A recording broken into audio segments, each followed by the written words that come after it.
Before the real Five Nights at Freddy's 3 was ever released, a fan beat Scott Cawthon to the idea.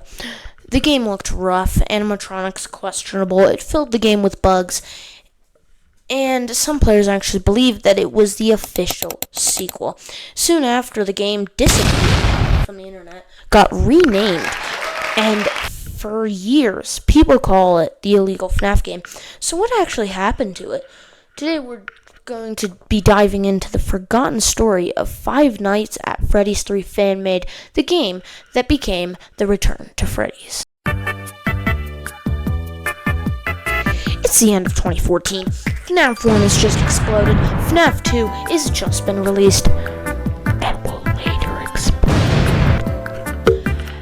Nobody knows what Scott Cawthon is thinking for FNAF 3. There are fake screenshots, fake trailers, fake leaks, fake merch. Everyone wants to be the first person to predict what Scott Cawthon's new game will look like.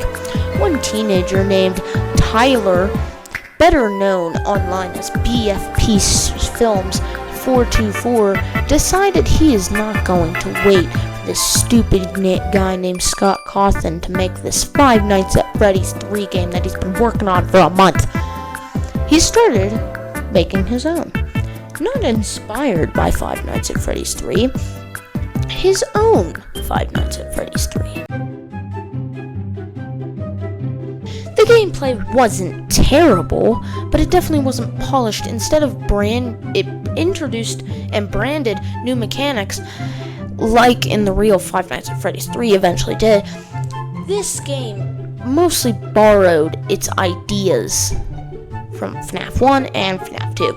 You sat in an office and watched security cameras. You would manage the power, and instead of closing the door, you relied on a Freddy mask, according to the in-game phone guy, who sounds dead inside for some reason. Apparently, Tyler voiced these lines by himself. Impressive. Foxy destroyed the doors. It's an interesting idea.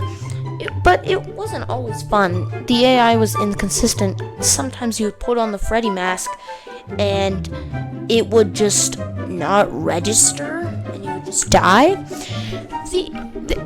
Sometimes the animatronics behaved normally. Other times they seemed to teleport or attack without much warning. Other players reported bugs, balancing issues, because everyone in that game was dealt with the Freddy mask. Balancing issues and mechanics that felt unfinished.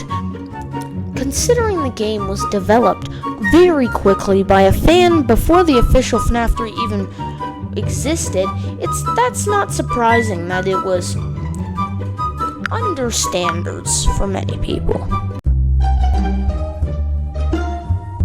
Now, let's talk about what everyone remembers, the animatronic models. Yeah! Every fan of the game admits that it is not aged well. Many characters have stiff poses, some of the textures look stretched out, and the lighting is often flat.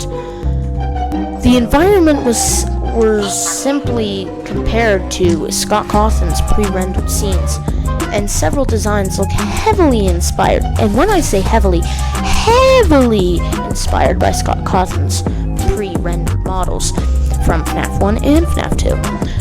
One of the biggest controversies involved Candy the Cat from a very highly popular fan game known as Five Nights at Candy's. The character was developed by someone else. A version of that character appeared in the game, Five Nights at Freddy's 3 fan made, named Sugar the Cat without the owner's permission.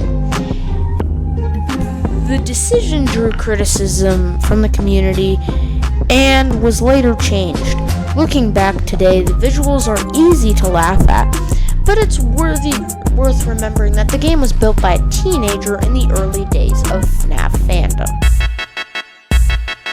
Here's where the story gets interesting. It wasn't named Return to Freddy's when it was released back in 2014. It was simply called Five Nights at Freddy's 3. Later changed to Five Nights at Freddy's 3 fan-made. Even the fan-made in the title, many people still got confused. It with Scott Cawthon and the real game. According to accounts from creators in the community, documentation states that Scott Cawthon contacted Tyler BFP Films 424 to officially rename his project so players would not get mistaken for the real sequel. That is insane. Like, how?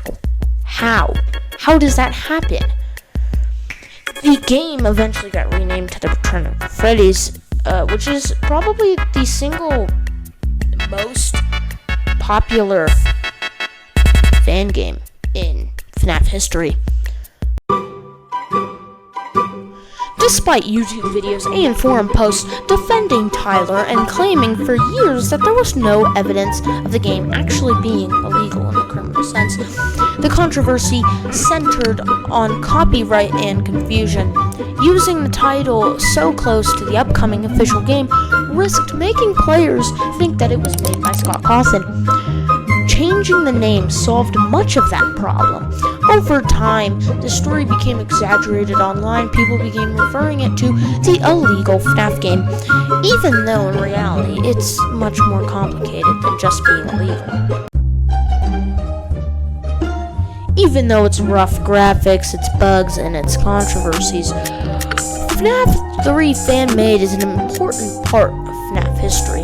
It eventually evolved into The Return of Freddy's, which is one of the most well-known fan games ever created.